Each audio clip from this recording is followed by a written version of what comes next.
Welcome back for another Friday Night In with 10-Minute Horror. Tonight, we're going to tackle some technological horror and a little conspiracy. Pour 'em and roll 'em. This is the Tiresias device.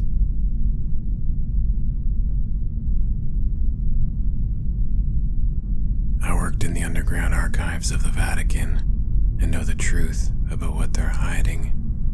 Below the buried ruins of the Vatican necropolis, there's an intricate hive system of tunnels and bunkers that was constructed for archiving purposes and shelter in the likelihood of nuclear war.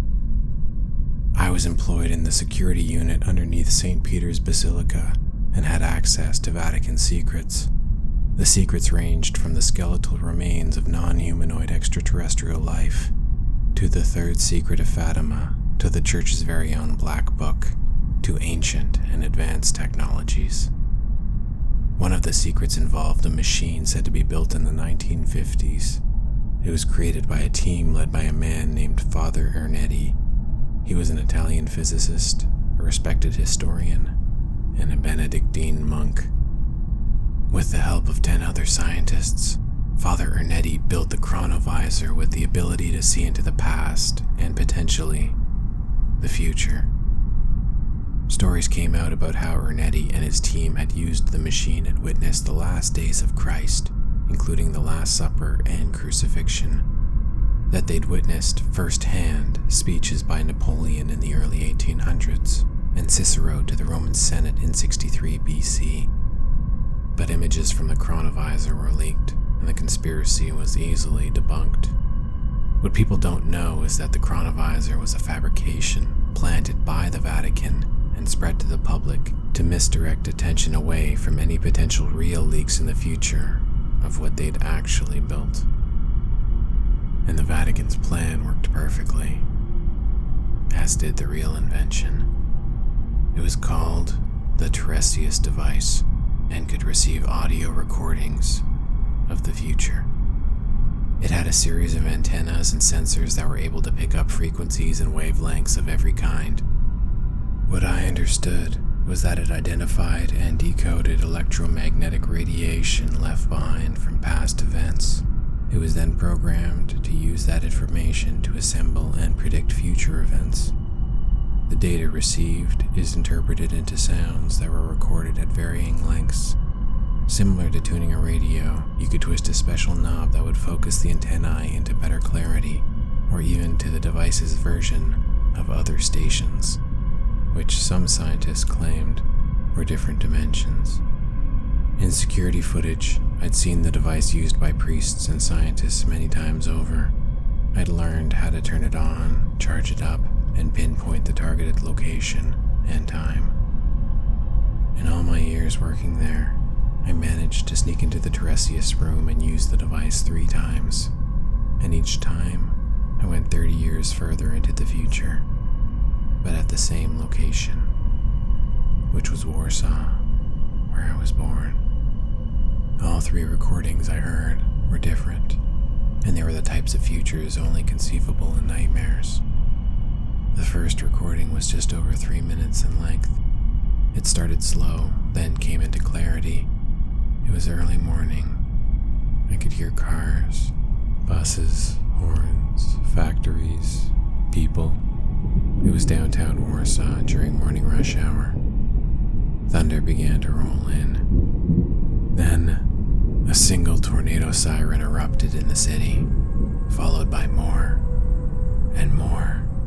Sirens and alarms began to pierce out from the downtown core.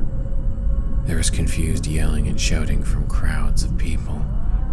In the distance, the deep hum and heavy rumble of gargantuan machines began to approach. A horrifying mechanical horn blared out. The confused yelling from people turned to screams of panic and horror. Explosions and gunfire were erupting from what sounded like fighter jets and aircrafts tearing across the sky towards the machines. A battle had commenced. It was chaotic, at least on the human side.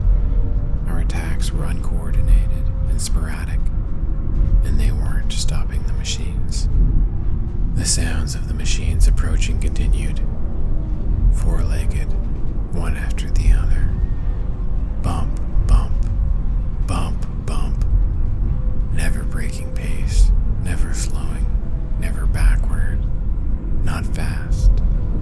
unstoppable. The battle against them raged as the machines got to the city. An impossibly loud sonic boom erupted.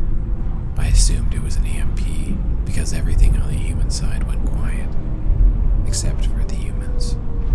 They continued to yell and scream as the machines rolled over the city, destroying it completely. Then the screaming and yelling stopped, and there were only the machines. The machines continued on to the next city, their horrendous sounds getting quieter as they disappeared over mountains. It was the scariest thing I'd experienced in my life at that moment, hearing those large mechanical horns blaring from miles away before they even got to the city. They weren't trying for a surprise attack. It didn't matter if they gave away their approach. You had all the time in the world to get up and leave before they got to your city. Eventually, you needed to stop. And they would catch up because they don't stop, and they definitely don't go back. They were methodical and impossible to unbalance.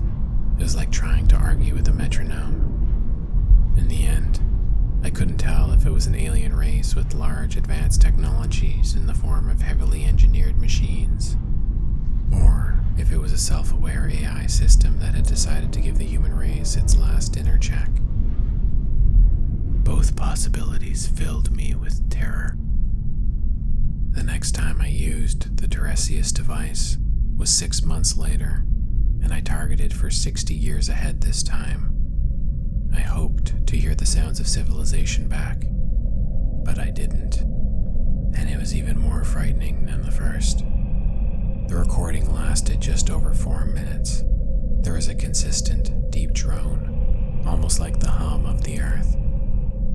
Then there were other sounds, distinct and frightening but irregular and warped by some form of compression. I enhanced the recording and passed it through several filters and discovered the sounds were distorted because they were underwater. Warsaw was underwater.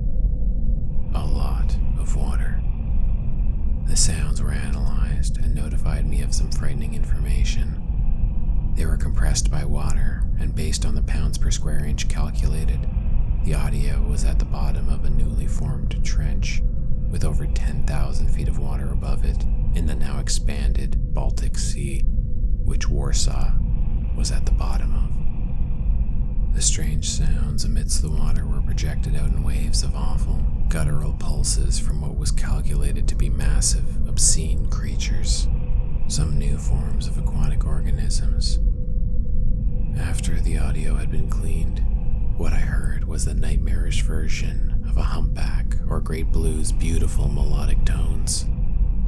Amidst the loud and frightening pulses were a myriad of high-pitched whistles. It sounded like the creatures were screaming at each other. The sounds got closer and erupted in all-out violence. There was thrashing and whistling and shrieking, all from disturbing versions of powerful underwater larynxes, vocal cords, and air sacs.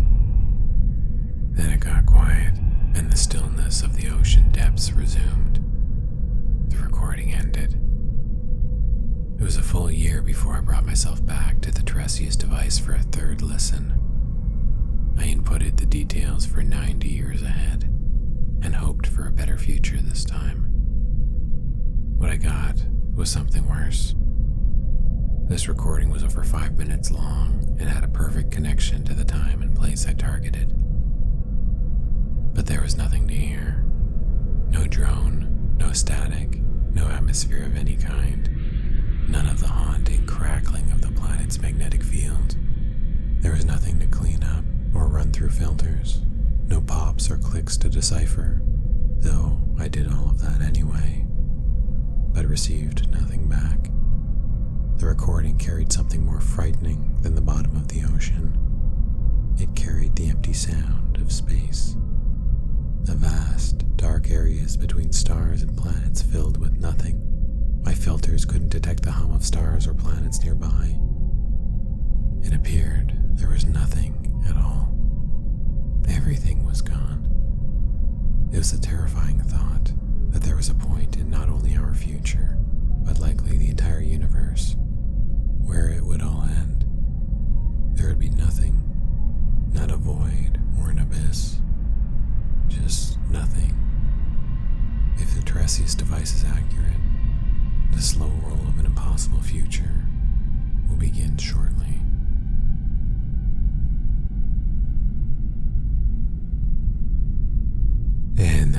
concludes episode number 54. We hope you enjoyed the Tiresias device, and we'll see you back here next week, where we check into a max security prison and a disturbed entity that festers within one of its inmates. See you then.